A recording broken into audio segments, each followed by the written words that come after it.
For this episode on Mason's Medicinals for Real Mushrooms, the practitioner interview series, we have Dr. Sarah Ballantyne, and she is an award-winning speaker and a New York Times best-selling author and a world-renowned health expert. Dr. Sarah, PhD, believes in the key to reversing the current epidemics of chronic disease is through scientific literacy. She creates educational resources to help people regain their health through diet and lifestyle choices informed by the most current evidence based scientific research. She has a PhD in medical biophysics. She's also been a clinical researcher in the areas of cell biology, the innate immune system, and inflammation. She is the blogger behind the award winning website, thepaleomom.com, and she's a Times bestselling author of 4 books: The Paleo Principles, The Paleo Approach, The Paleo Approach Cookbook, and The Healing Kitchen. Today, we're going to be talking about her new platform and concept known as Nutrivore. This can all be found at nutrivore.com, where we're going to be diving into Nutrivore concepts and what that means. Nutrivore is basically a nutrient-dense approach to food that's validated by science. So welcome, Dr. Sarah. We're really happy to have you at the interview with Real Mushrooms, Mason's Medicinal Series today. I am so excited to be here. I'm really excited about the conversation we're about to have. Me too. So let's get right into it. So how did you get into the health and wellness space? You have a very complex and interesting background. So yeah, take me through like your little summary on how you got here, what got you interested in this field, and yeah, we'd just love to know about that. Yeah, the quick answer is completely by accident.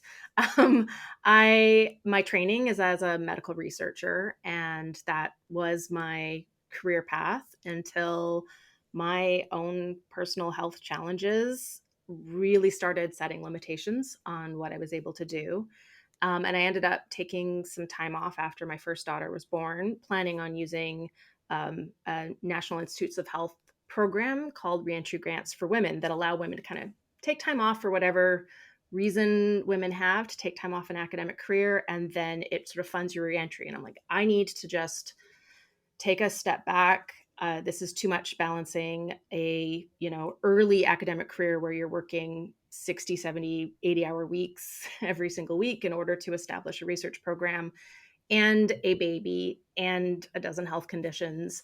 And what that space gave me was time to sort of get my foot in the door in the health and wellness community and start finding answers to my health challenges beyond the diagnosis and medication prescribed by my doctor. So really discovering the importance of healthy diet, that healthy diet meant something different than a diet to lose weight, which was my very narrow view of food up until that point. And I think a very common narrow view of food is if I'm thin, then I must be doing everything right. And if I'm not, then I must be doing everything wrong, which I think is a lot of our paths to health and wellness, is sort of viewing food as nourishment rather than calories or carb grams or whatever, sort of weight loss centered philosophy brings us to this point. And then I ended up, having such a huge personal transformation in my own health by changing up my lifestyle priorities and changing my diet that needed an outlet. I was so enthusiastic that I would talk anyone's ear off. Definitely definitely not even asked for, right? Like trying to have a conversation with the hairdresser or the dental hygienist while they're cleaning your teeth. It's really awkward. And so that was what sort of started me in sort of science communication. That's what got me to launch my first website. And then it was experience from that point, right? Reading scientific papers and writing about them and finding an audience who was really hungry for that sort of distilled but science grounded information. And over the last over 11 years of doing this, continuing to follow the science, I followed it right out of the community that I started in health and wellness, which was the paleo community, and into Nutrivore. Hmm. Great. So this is a great merge into Nutrivore. So can you briefly describe what Nutrivore is and how you sort of stumbled upon it and created this concept of nourishment of nutrient density? So I think my initial fascination with the importance of nutrients and their role in biology, not just health, but just basic biology, came from Dr. Terry Wall's viral TEDx Iowa City presentation in October 2011. And that was what sort of got my foot in the door of really being fascinated and understanding the role of nutrients, those foods that have the most nutrients, per calorie, which is what nutrient density is. And I heard the term Nutrivore sometime in like 2013. It was sort of a joke, carnivore eats meat, a herbivore eats plant, nutrivore eats nutrients. And I just thought it was amazing. I can't even remember exactly where I heard it. But I latched onto that idea of choosing foods based on the nutrients they contain. And I started incorporating Nutrivore principles into everything that I was writing, starting in sort of 2012, 2013. And as I have continued to follow the science, as I have dived deep into gut microbiome research and really incorporated that understanding into everything that I write about, I started to view all healthy diets through the lens of nutrients and started seeing the commonality in all of these different diets that have some scientific evidence to support their claims, which is definitely a minority of diets, but there are multiple of them. What do they have in common? They are typically very veggie forward, right? They have a large emphasis on eating a lot of different vegetables. They tend to embrace seafood, olive oil, whole foods, and minimally processed foods. And in fact, those are the dietary patterns that are most associated with health. Why are those dietary patterns associated with health? It's because that is focusing us on the most nutrient dense foods, the most nutritionally valuable foods. And so, as I have searched for a less dogmatic um, identifier for how I eat, over time, I've really come to resonate with Nutrivore because the idea is really simple, right? The idea is choose foods such that the sum total of all of the nutrients those foods contain add up throughout the day to meet your body's nutritional needs.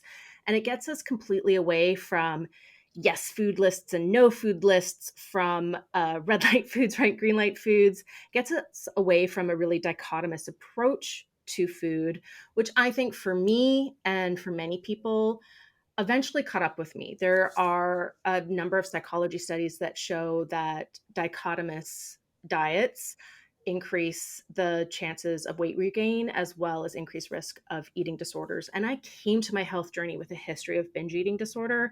And I think at one point I just traded binge eating disorder for orthorexia. And so to come out the other side with a healthier relationship with food, letting go of a no foods list or these foods are bad foods, being able to see all foods on a spectrum and understand the inherent nutrients they contain, and know that it's okay if I eat some foods that aren't nutrient dense because the quality of my whole diet is what matters. And coming out the other side of that with the Nutrivore philosophy is what has enabled me to finally have a really good, positive relationship with food and diet, but also with my own body and my own self. So Nutrivore has allowed me to have a healthier relationship with food as well as just more self-confidence and body positivity in general. Wow, that's amazing to hear of the journey that has created Nutrivore, because yeah, there's so much information out there. There's so much harm that can be done with those yes, no, those green, red foods. So yeah, I really appreciate you just going through like the whole mind body connection to Nutrivore there too, because it's such an important thing, food and nourishment, and everybody has such a complex history, whether that involves trauma or different eating styles. So yeah, I appreciate you giving us a little bit of a summary on what Nutrivore is and how it became what it is, and it's always evolving. As I've been reading about your approach, and you're Yeah. you're a big science nerd, you're very evidence based, so you're always looking for the top of the top studies to kind of reinforce what you're doing. So I know a lot of our listeners really appreciate that. So looking at that sort of like evidence-based approach, I know you sort of have like this equation that goes into the Nutrivore score. Can you talk a little bit about that? Yeah, so the Nutrivore score is a nutrient profiling method that I developed. So nutrient profiling is basically the science of how we categorize foods based on the nutrients they contain. And when I decided that I was going to build a whole new website called Nutrivore.com and leave the paleomom.com, it's still archived, it's still there for everybody, but really focus my efforts on Nutrivore. I knew that I needed a way to quantify nutrient density, and I hadn't seen that online. So there are a lot of other health and wellness professionals, providers, communicators who talk about the importance of nutrient dense foods. And we all, up until the Nutrivore score, have this like hand wavy, and it's like vegetables and organ meat and shellfish. And we don't have a way of expressing that with math. And so I decided I needed to choose a nutrient profiling method. I spent 2 or 3 months reading just about every study published in the field of nutrient profiling to date, really trying to understand the algorithmic differences between different scores. Some scores cap the contribution of a nutrient to its score. Some penalize for the presence of things like added sugars, sodium, cholesterol, which I didn't think was right because it depends on how much there is in the whole diet, not how much there is in a single food. Some, are very selective in what nutrients they use in the calculation, and tend to focus on nutrients exclusive to plant foods. So they tend to have a plant-based diet bias just built right into the score. And there's this whole side branch of this field where there's studies where they try to figure out what nutrients to include in a nutrient density score in order for the nutrient density scores at the end to match the healthy eating index, which is used in scientific studies to measure how closely somebody follows USDA dietary guidelines, which Yeah. kind of feels like reverse engineering the score based on the guidelines that are being communicated rather than creating a score in order to inform those guidelines. And at the end, in just a fit of frustration, I just went, none of these are actually what I'm looking for. None of these just straightforwardly represent the inherent nutrients per calorie in a food. And so I really felt actually like there was no other option than to create my own. So the Nutrivore score algorithmically is based off the nutrient rich foods index, which means there's no capping of the contribution a nutrient can have. So if a food has 300% daily value of biotin per serving, that all of that gets credited in the Nutrivore score. And there's no penalizing because, again, every nutrient that is penalized in some of these scores, it's so context dependent. It really matters how much there is in the whole diet, not in an individual food. And what they, again, tend to do is they tend to overly emphasize plant foods. And I'm super pro plant foods. I'm super pro vegetables and mushrooms and fruit. And I really see those as being um, super important to focus on. Ideally, half of our plates would be covered in a variety of vegetables. But I didn't want to engineer a nutrient density score to conform to that bias. Instead, I wanted to just represent the nutrients in food. So the Nutrivore score uses 33 nutrients in its calculation. We are using multiple databases in order to have the most complete database possible, the most complete data set to go into that calculation. And we have Nutrivore scores of almost 8,000 foods calculated now. I mean, thanks to my amazing team who took what I developed algorithmically and then went and made a automated, very rigorous database in order to do those calculations. But the Nutrivore score is that just really simple. Total nutrients per calorie, with as many nutrients as we have mostly complete data sets to include in that calculation. Excellent. Thanks for running us through the back end of what that whole equation and Nutrivore is kind of built upon. I think that's really helpful for people to get an understanding of how it works and why you had to create your own thing, because the other methods were obviously biased or there was some dogma there, and you've basically created something more efficient and clinically validated, or scientifically validated. Great. So, do you want to talk about a little bit about mushrooms now, Dr. Sarah? Yeah, I love mushrooms.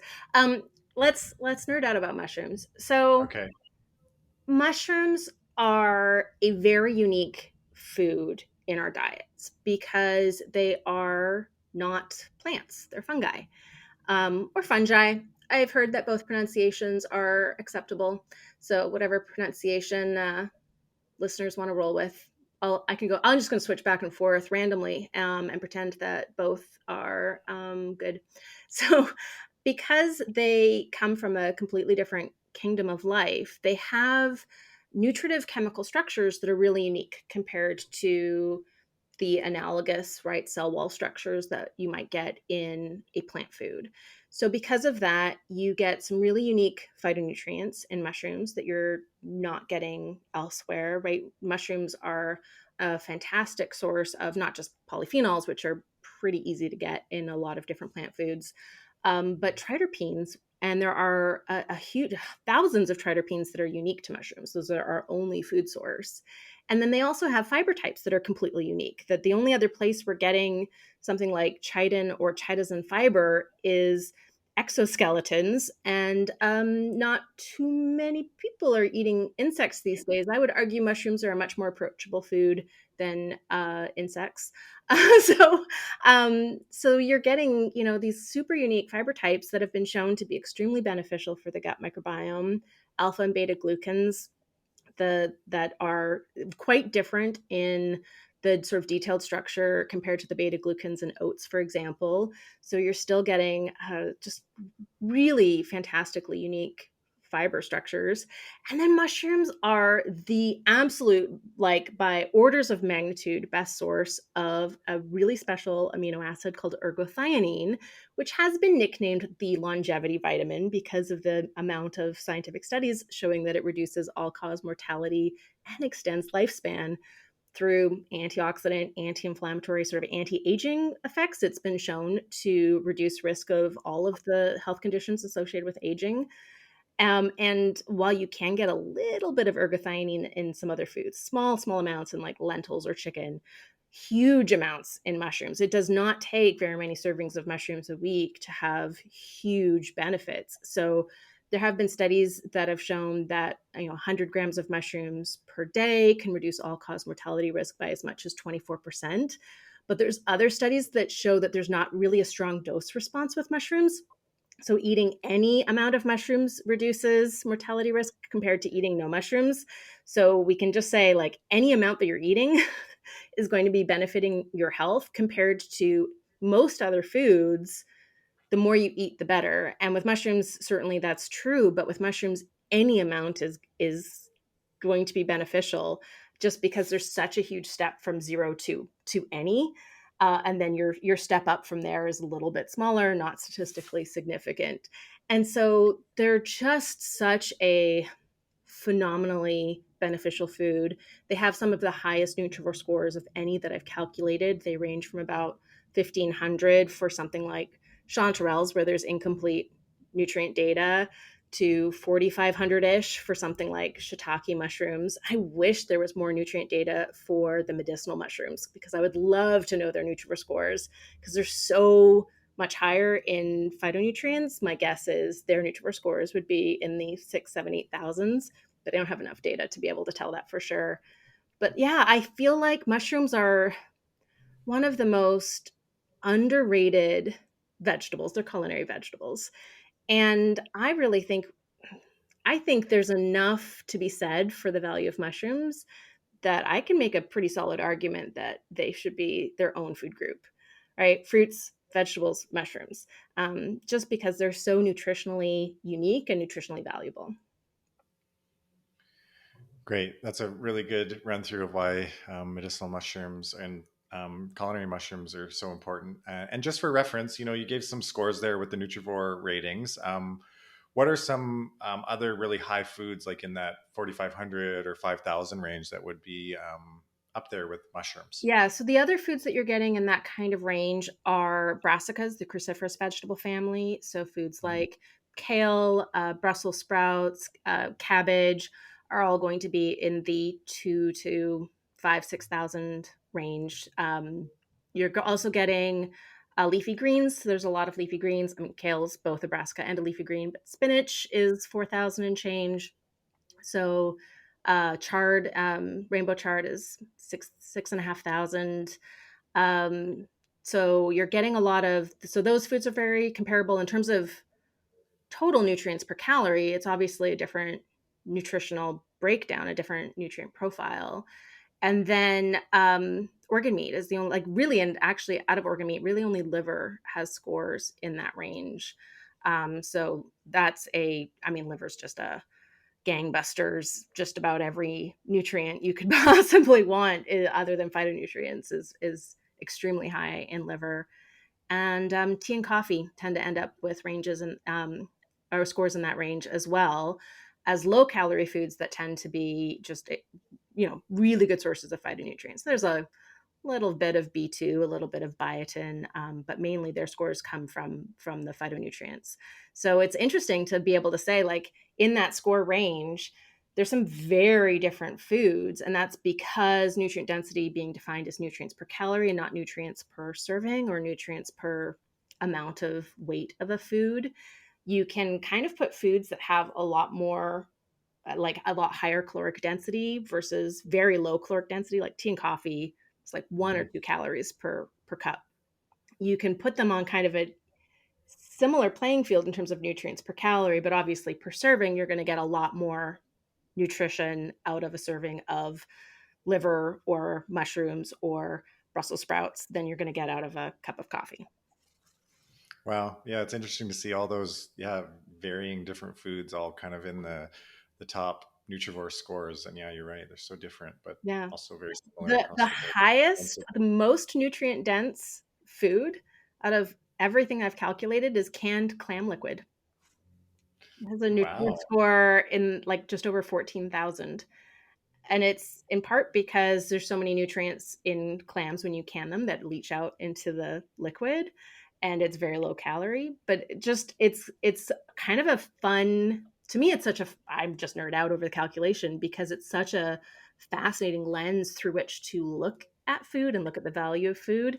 And there's been so many surprises in calculating all of these Nutrivore scores. So many foods that came out higher than I would have expected or lower than I would have expected, or foods that are really comparable that I never would have expected. And that's what the value of doing math and being able to calculate, put a number to nutrient density is, that our health and wellness community didn't have prior to the Nutrivore score. We didn't have a way of saying, look, here's the number that makes this food nutrient dense. Look at the value of this food.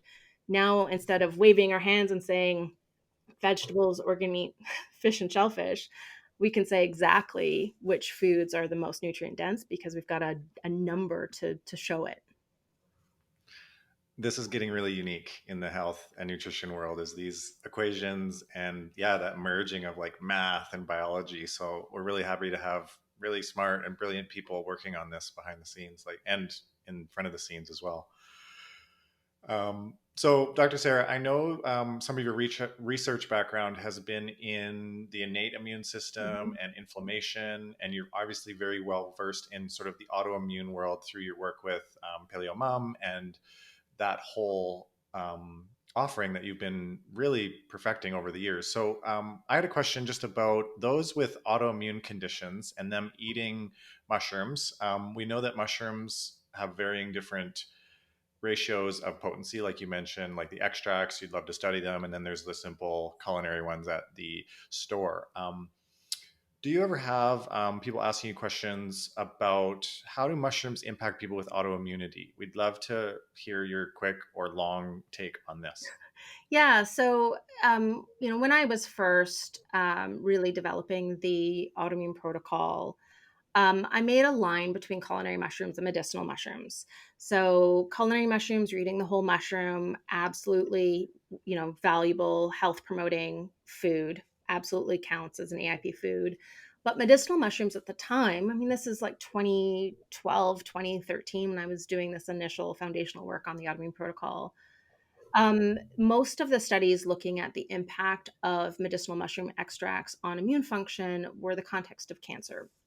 And in cancer and autoimmune disease, they both have immune dysfunction at sort of the heart of the pathogenesis, but in a lot of ways the dysfunction is sort of opposite. So in autoimmune disease, you have an overactivity of effector cells, so the attacking cells, and an underactivity of regulatory cells, so cells that would normally constrain the entire immune system and keep that inflammatory action in check. And in cancer, you have basically the opposite. So you have an overactivity of regulatory cells that are suppressing effector cells that would typically patrol the body and look for cancer shenanigans and kill those cells before they can become tumors or, in non-solid cancers like leukemia, right? And so you've got a failure of the immune system in both situations, but in many ways it's kind of opposite. So when I was doing that initial research and looking at how compounds impact immune function, when there isn't data looking at the type of immune dysfunction that we see in autoimmune disease, but there is data in cancer, I'm always a little bit leery, because something that may stimulate effector cells and suppress regulatory cells, that is exactly the opposite of what you want in autoimmune disease. Beneficial in cancer could potentially cause an autoimmune flare in autoimmune disease. So when you only have cancer data to look at, you can't necessarily say whether or not something is selectively immunostimulatory, so it's stimulating those aspects of the immune system, or is it immunoregulatory? Is it regulating the immune system? So in the last few years, there's been a lot more studies on medicinal mushroom extracts, especially reishi, showing, looking at not just cancer now, but autoimmune disease, and showing that instead of it just boosting effector cells and suppressing regulatory cells, it's actually bringing those cell populations and cell activities into a better balance. So that means that those phytonutrients that are concentrated in extract are immune regulatory rather than immune stimulatory. So it means that no matter what the immune context is, you're going to have a more balanced immune system by consuming a reishi extract, for example. Now, there are some other medicinal mushroom extracts where there's still not enough data to be able to say for sure. But in terms of my overall feeling about mushroom extracts, is that made me go from caution is the better part of valor. We don't know exactly what this is going to do to the immune system. Let's be careful and cut it out initially and then play with it in reintroductions. To actually, I think this is likely a beneficial supplement to include for anybody on the autoimmune protocol or anybody looking to help regulate a dysregulated immune system, because we're overall now, the preponderance of data shows that these mushroom extracts are going to help bring more balance to the immune system rather than just way stimulate the immune system. Is that a long enough answer? That was a pretty long answer. That's a great answer. Yeah, I like that viewpoint of the stimulation versus the regulatory and how that all comes together, and also where we need more information to make better decisions. Yeah. Um, so yeah, what about pregnancy? So culinary mushrooms seem to be like an okay thing for most people who are pregnant, and you know, can you take us through that conversation, mushrooms and pregnancy, just focusing on the culinary ones? Yeah, so culinary mushrooms, there's no concerns with pregnancy. They have been consumed for tens of thousands of years, and there's no sign in the scientific literature that that's a food that needs to be avoided during pregnancy. There's obviously not enough data to make a statement about medicinal mushroom extracts. Studies like this, there's a huge, right? There's so many supplements and even medications where we just go, what is it, class C as a category? We say we don't actually know if this is safe to take during pregnancy. So again, caution being the better part of valor. let's not. And that's because those clinical trials are not ethical. You can't just take a bunch of pregnant women and say, hey, you guys take this supplement that we don't know what it's going to do to you or your baby, and this other bunch of women have this placebo control. Those aren't ethical studies, which is why there's so many different supplements and food additives that there just hasn't been safety studies done in pregnancy. You kind of wait until enough people who are pregnant consume it anyways, and either it becomes a normal thing that lots of people are doing and there doesn't seem to be any reports of bad outcomes, and you kind of go, oh, this is probably safe. You can always do, rodent studies to confirm it. Or you wait until there's a signal of not safe, and then rodent studies can also confirm that. But in terms of the gold standard of human intervention studies, we don't do that in pregnant women. Yeah, the whole guilty until proven innocent is a very common thread in the those populations for sure. Yeah. Thanks for taking us through that. So let's jump back into Nutrivore conversation. And I mean, this is all Nutrivore conversation, but I'm curious about berries. So berries are kind of at the top, or one of the top of your fruit list in the Nutrivore scoring system. And we've always heard like blueberries are the best, like no other berry compares to blueberries. But through your findings in Nutrivore, we're finding that some of these other berries are actually a little bit better. Can you talk more about the other forgotten berries? I know blueberries are fine. There is some really interesting science showing health benefits to blueberries, cognitive benefits to blueberries, which is really fascinating. It can actually, there's studies where they give kids like a breakfast with blueberries, and then they do better on standardized tests later in the day, which is pretty cool. Wow. There's also been some studies with like blueberry extracts in older people without neurodegenerative disease, but still showing decreased markers of cognitive decline. So I don't want to diss blueberries. It's No. just that from a nutrient density perspective, strawberries have nearly double the nutrients per calorie of blueberries. And in fact, blueberries are less nutrient dense than strawberries, blackberries, or raspberries. So out of all of the common berries that you can get at the grocery store, blueberries are great. Lots of good science about blueberries. All of them are good choices. Whichever one you prefer is the one that you should get and eat. But if you wanted to just pick the most nutrient dense, strawberries are actually the way to go. And, all berries are good sources of vitamins. They also have some pretty neat fiber types. So they have sort of the standard cellulose, hemicellulose that all plant foods have. They're also a really good source of pectins, which the other good sources of pectins are like apple family and citrus. And they also have lignin fiber types, and that's very specifically the fiber types in the seed. And lignins are also, every fiber type feeds a different type of bacteria in the gut. So the more diversity of fiber types we consume, typically the healthier our gut microbiomes. And they're super rich sources of polyphenols, especially anthocyanins and anthocyanidins, which are the polyphenols responsible for that red to blue to purplish, very vibrant color that berries tend to have. And anthocyanins and anthocyanidins are associated with diverse health benefits. They're potently anti-inflammatory, antioxidant. They reduce cardiovascular disease risk. They can reduce risk of type 2 diabetes. So they're a really important class of phytonutrients to be getting in our diets, and berries just happen to be a very tasty way to do that. Excellent. It's always nice to learn more about berries. So, Dr. Sarah, eggs are quite high on the Nutrivore rating list. Can we go over some of the research and nutrients in eggs that make them this kind of superfood, this power food, this very awesome food? Yeah, it's surprising to me. So if I was going to say, on average, we'd sort of rank animal foods by nutrient density, I would have organ meat, especially liver, at the top. I would have shellfish next. I would have fish next. And then would have bone broth and eggs being fairly comparable.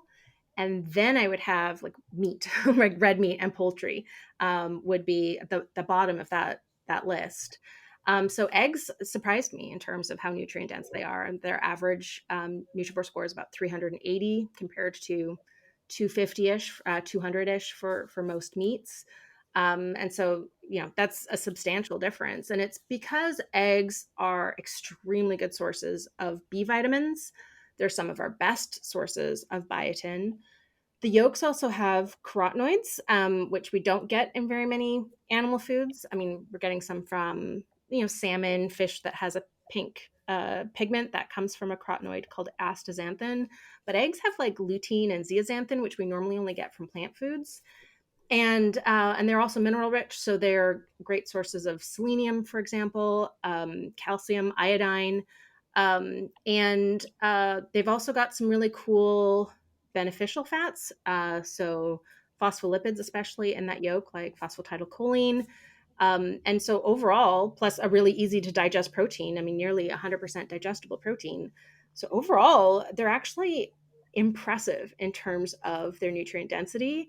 And they've been very maligned over the last 40, 50 years as being cholesterol bombs, despite the fact that there are thousands of studies trying to identify whether or not eggs increase risk of cardiovascular disease. If anything, the large meta-analyses show that it decreases risk of cardiovascular disease slightly.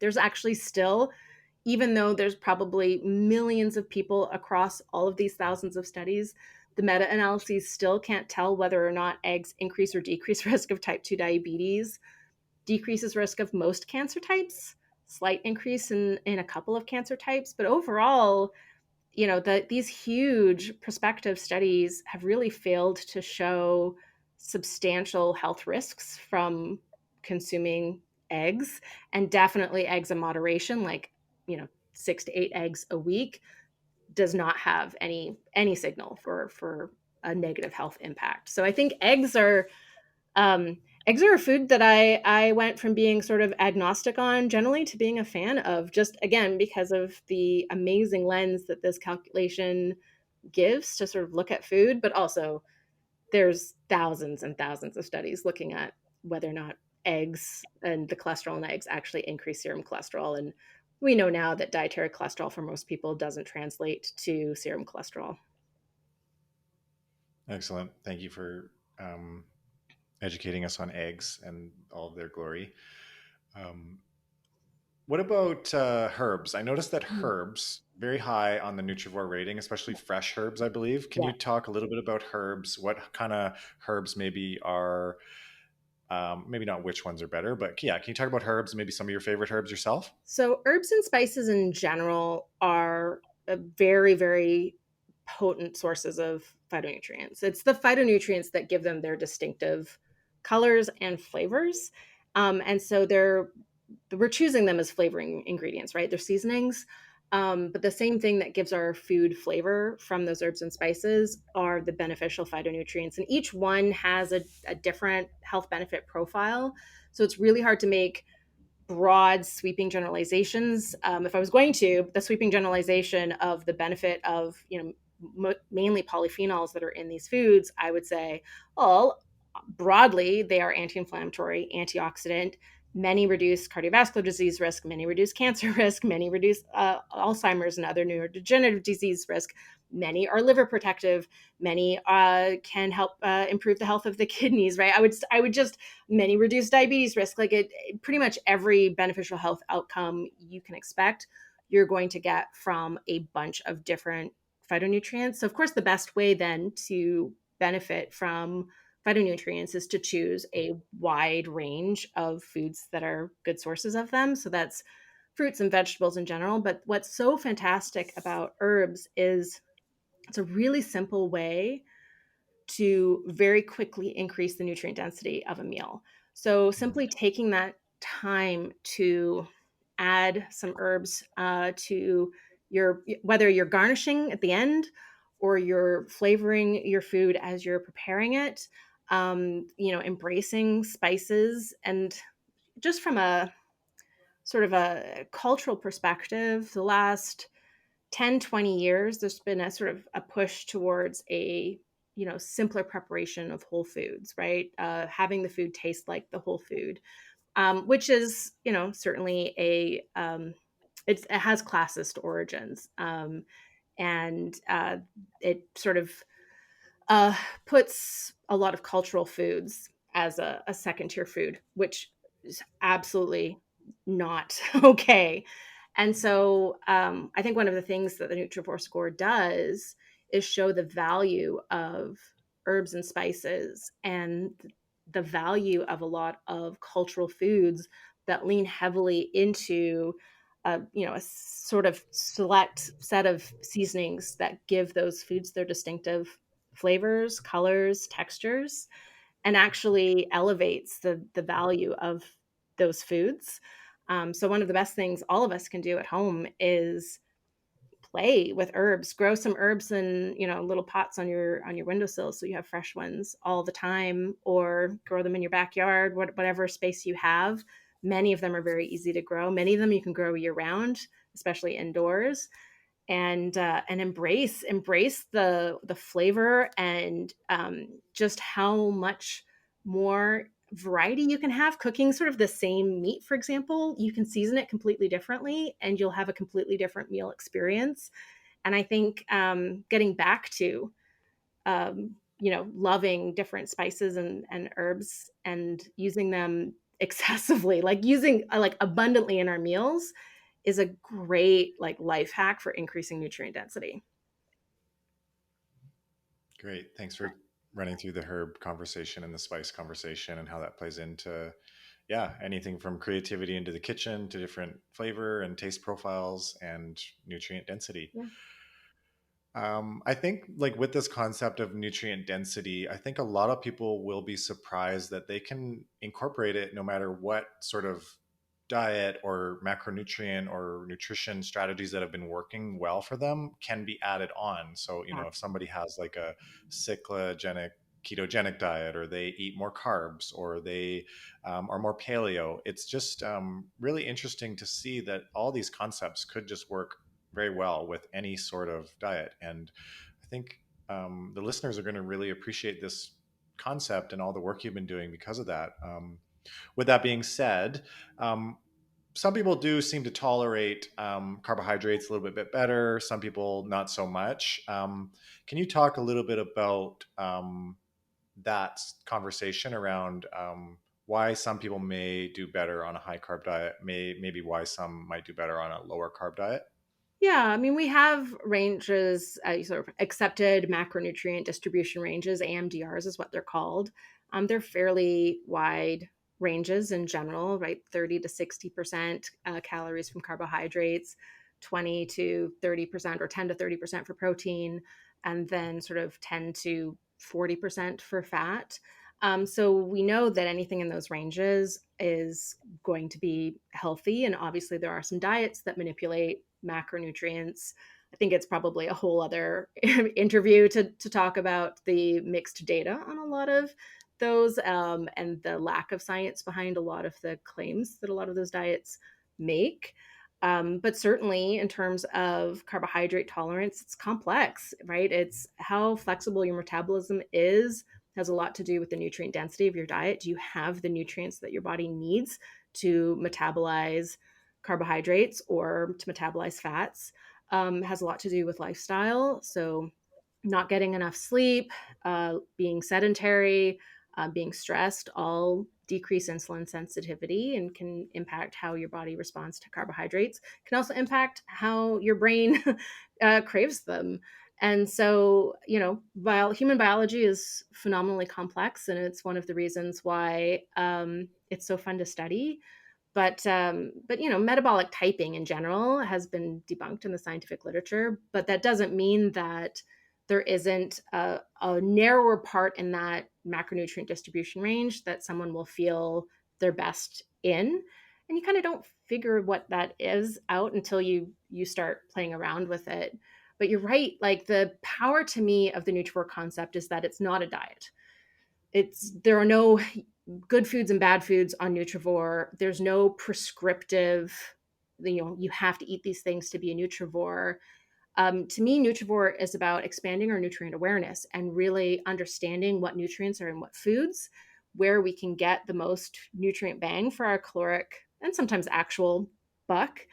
And then you can apply those principles to whatever dietary structure you follow now. Some dietary structures are going to make it very hard to get certain nutrients, right? If you're eliminating all food sources of a nutrient, then your pathway through that is either expand your diet or supplement. So there are some diets where, the concept of nutrient sufficiency, where you're getting all of the nutrients your body needs from the foods you eat, might not quite be possible, but that doesn't mean you can't use Nutrivore principles still to improve the nutritional quality of your diet. So any diet, you can layer Nutrivore on top and improve the nutritive value of your diet. And if you just follow a diet like carnivore, vegan, keto, where you are making it, much more restrictive in terms of the range of nutrients that you can get from your foods, I encourage you to work with a doctor, identify nutrient shortfalls, and figure out, what supplementation you might need. But all other dietary structures, you can absolutely achieve nutrient sufficiency by focusing on the foundation of the diet being the most nutrient dense foods from the full range of sort of nutritionally distinct food families. So thinking about foods more narrowly than like USDA food groups or Health Canada food groups have typically been, or all national food guidelines, right? They typically have 5 food groups. So thinking about it in terms of the benefit of different vegetable families and different fruit families. So thinking about berries and citrus as being nutritionally distinct, brassicas, cruciferous family, nutritionally distinct from mushrooms, nutritionally distinct from leafy greens, or the umbellifer family, the parsley family. Thinking about the value of fish and shellfish separately from the value of eggs or red meat. And then we can, provided you eat all of those foods, picking the most nutrient dense from all of those different food families, then you're meeting your body's nutritional needs very, very quickly in terms of your daily caloric intake. And you earn so much flexibility for then rounding out your diet, little d diet, not big D diet, with whatever foods you want, whatever foods give you joy. The more nutrient dense powerhouse foods we choose, the more flexibility there is. Excellent. Um, I'd like to talk a little bit about chocolate and cacao Mhm. and how that food group or food Yeah. is scored in the Nutrivore concept, and any other fun facts that you have about cacao through your research journey, through your skill set there. Chocolate is so good for us. Studies show that there's a sweet spot of intake. So, we get tremendous health benefits at about an ounce a day, which mainly is through benefits to cognition and the stress response, as well as reduced cardiovascular disease risk. Above 7 to 10 ounces a week, there's no additional benefit. So, there are many foods in which there's kind of a moderate intake that's beneficial, that you don't get additional benefits beyond that. So nuts and seeds are like that. Fruit is like that. Fruit juice is like that. Um, Compared to something like fish or vegetables, where basically the more you eat, the more benefits you're going to have completely. Chocolate is very nutrient dense, has a lot of vitamins, a lot of minerals. But the most valuable thing that chocolate has is its polyphenol content. It has more polyphenols than tea or coffee or red wine. Like, it is phenomenal. And it's the polyphenols that are really responsible for most of the health benefits. So studies show that we can reduce risk of stroke by 15, 16%. I don't remember exactly the number, but it's in that range with an ounce a day of chocolate. There have been a bunch of studies that have compared high chocolate consumers versus people who never eat chocolate, and show reduced risk of cardiovascular disease with people who eat more chocolate. And cacao, which has the most of the benefits in chocolate, are in the solids. So cacao has a Nutrivore score around 1,000 because it is such a rich source of those polyphenols and most of the water soluble vitamins compared to the cocoa butter, making it like just a crazy super nutrient dense food. Obviously, not very many of us are just taking a spoonful of cocoa powder. It doesn't sound very pleasant, but we could be benefiting by adding that to our coffee in the morning, or making a like not too sweetened hot chocolate, or adding that to a smoothie in the morning, for example. The benefits of the polyphenols in cacao are phenomenal, and there's a tremendous amount of science to support that. Thank you for taking us through the cacao concept. Um, okay, I want to just really honor your time here. So we got two, 3 more minutes. Okay. Can you just do a quick plug on where to find your website, what the like your new like your lead generator and stuff like that? Can you, Sarah, can you just like say, hey, you can find all this information here? So, hey, you can find me online at Nutrivore.com, and just tons of valuable information about Nutrivore, the Nutrivore score, the entire Nutrivore score database. You can look up the Nutrivore score of all your favorite foods, lots of articles looking at the health benefits of different foods. And my team and I are continuing to build the site out. I think the final vision is going to take us 3-4 more years. So come back often, because there's going to be new stuff almost every single day on the site. And you can find me at Dr. Sarah Ballantyne across social media: Instagram, Facebook, Pinterest, TikTok, YouTube. I do videos talking about, all these cool nutrition fun facts in a minute to 3 minutes. You can find those on TikTok, Instagram, and YouTube. Different videos on each platform, so you have reasons to go to all places. And I'm always there answering questions. And if you really want to connect with me, join my Patreon. The Patreon is Nutrivore, so you can just find it at patreon.com/Nutrivore. It's a wonderful, dynamic community, and I share exclusive and early access Nutrivore content there every single week. So that's another great place to connect with me, ask me your questions directly. And I love connecting with everyone, because your questions are what helps me know, like, what is the resource that I need to be working on next.